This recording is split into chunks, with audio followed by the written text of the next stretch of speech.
to Build a Girl is directed by Cokie Gilroy, is based off of the book of the same name by Caitlin Moran, and stars Beanie Feldstein as young 16-year-old Johanna Morrigan, who is this typical socially awkward book nerd who isn't really getting much out of life, but then decides to apply as a rock critic to a popular music magazine, and in the process reinvents herself as this spiteful and brutal critic known as Dolly Wilde.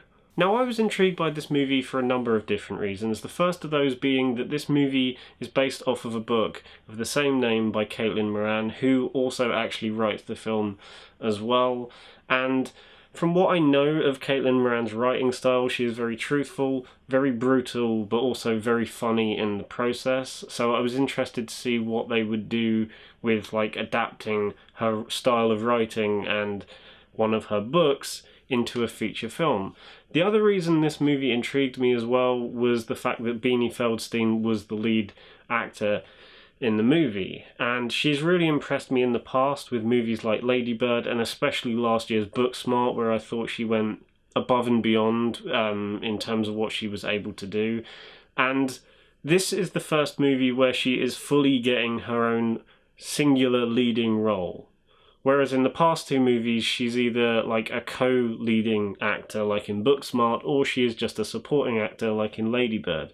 But here, she has the film pretty much all to herself, and I might as well start with the positives. She absolutely nails it in this movie, and she makes the role of Johanna Morrigan her own. There are times in the movie where you do also feel really bad for the character of Johanna, purely because you know that this spiteful, brutal version of herself that she's created just to get in the job that she wants to be in isn't really her, and she's only doing it just to get in that job and to get popular and, to actually make money.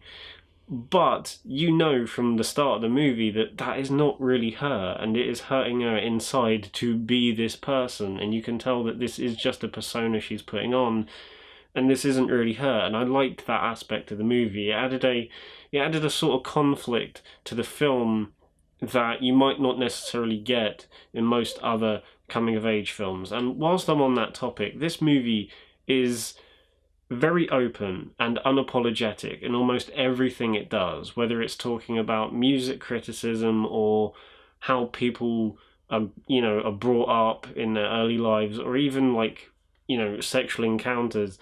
It is a very open and unapologetic movie in that sense, and the way that it handles those sort of things I thought was a breath of fresh air. It handles it in very humorous ways, very visually creative ways, and a lot of moments that actually did make me laugh here once or twice throughout the movie. And yeah, I thought that was one of the best aspects of the movie, just how open and unapologetic this film can be. And it kind of gives the movie a bit of an oomph and has something going for it that you might not necessarily see in other coming-of-age movies, which I think is a massive positive in regards to this film. There were a lot of other aspects I liked about this movie as well. The direction by Cokie Gilroy is really creative, and there are a lot of moments where her voice as a director, in terms of the visuals anyway, is able to come through, because I feel like a lot of other times if a movie like this was being made, or a movie similar to this, you could just kind of go down the generic path and not really do anything clever with the visuals. But here there are a lot of moments where she is able to kind of add her own voice to specific scenes. For instance, whenever Joanna is looking for guidance and advice, she will always turn to these pictures of literary and pop culture legends that are pinned up on her wall, and they literally come alive. For example, you have Elizabeth Taylor and the Bronte sisters and Sigmund Freud all coming alive and actually talking to her and giving her advice. I thought that was a really clever and creative little thing. Kind of reminds me of something similar that happens in a movie called Me and Earl and the Dying Girl, which personally I think is a much better movie than this one, but it just sort of reminded me in terms of one specific moment that happened in that film. And another scene that stands out in this film that is visually very clever and also is probably one of my funniest moments in the film is this moment where Joanna's talking about just very openly talking about her sexual experiences to her brother, and he really doesn't want to hear any of it. And what they do with the visuals there is absolutely hilarious. The soundtrack to the movie is also really good, but considering that it's set in England in the late 80s to early 90s, of course the soundtrack is going to be good. You've got Manic Street Preachers, a bit of Jeff Buckley in there as well. It's a really good soundtrack, and it's very fitting for a movie like this. The supporting cast are also brilliant. I loved Paddy Considine as Joanna's dad. You know he really means well in a lot of the scenes that he's in, but maybe just comes across as a bit like, yeah, I know you're doing it with good intentions, but it might not necessarily be the best thing to do right now. But yeah, I thought he was bloody brilliant in this movie. I also really liked Alfie Allen as this singer-songwriter John Kite, who is the first person that Joanna is asked to interview on behalf of the magazine she is working for. I thought he was really lovely, and the chemistry that him and Beanie Feldstein have is just so lovely to see in this film.